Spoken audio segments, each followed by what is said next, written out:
L'Afrique et l'Europe de l'Est sont-elles au cœur de la négociation eurasiatique? Note d'analyse géopolitique pour large diffusion. La récente montée en première ligne de la coalition occidentale revendiquant la bande sahélo-sahélienne comme étant la zone d'influence occidentale a amené les experts des services de communication de la résistance africaine à poser la question suivante. Les Occidentaux espèrent-ils dealer l'abandon de l'Europe de l'Est à la Russie contre l'abandon de l'Afrique à l'Occident? Cette question s'impose au regard de deux indices. Le premier est historique. C'est le partage de l'Afrique à Berlin de 1884 à 1885 par les mêmes puissances de la coalition occidentale qui se sont appropriées par un acte de violence barbare les terres et les personnes d'Afrique pendant plus de 100 ans. L'habitude est une seconde nature. Le second indice est perceptible dans le discours des puissances occidentales en cette fin d'année 2021.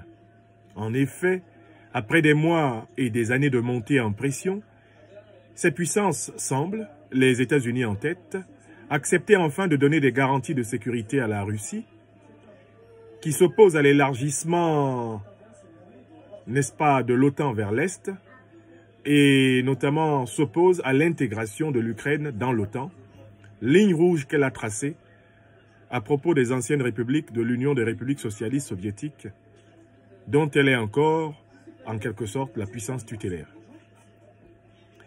Est-ce un hasard si au même moment, les puissances occidentales se liguent à 17 autour de la France pour exiger de la Russie qu'elle se retire du Sahel, comme si c'était une contrepartie de leur lâchage de l'Est à l'Ouest de la Russie?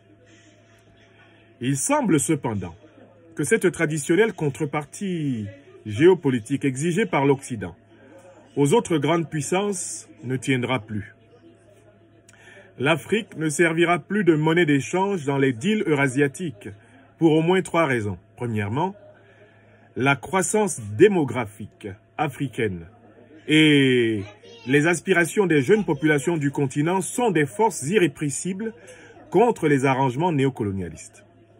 Les jeunes Africains aspirent à la liberté politique, à la prospérité économique et à l'enracinement dans leur propre civilisation afin de mériter de la pleine dignité anthropologique. Les régimes politiques qui se mettront en travers des aspirations populaires africaines seront balayés.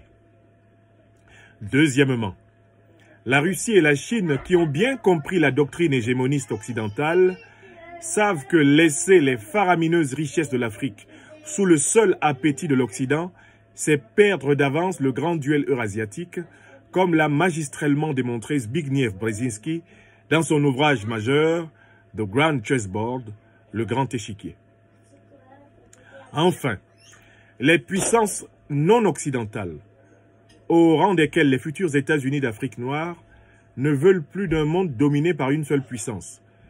Elles veulent plutôt d'un monde équilibré par le multilatéralisme des puissances.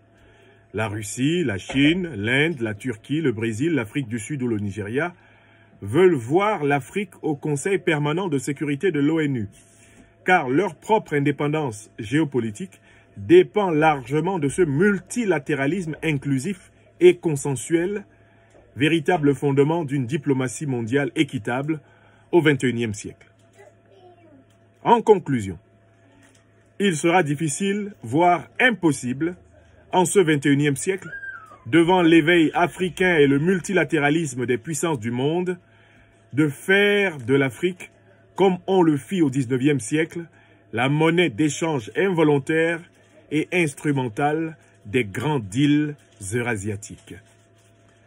Bamako Bangui, le 26 décembre 2021, note d'analyse stratégique des SRA, Services de la résistance africaine, eh bien, le 26 décembre 2021, pour large diffusion. Je vous remercie.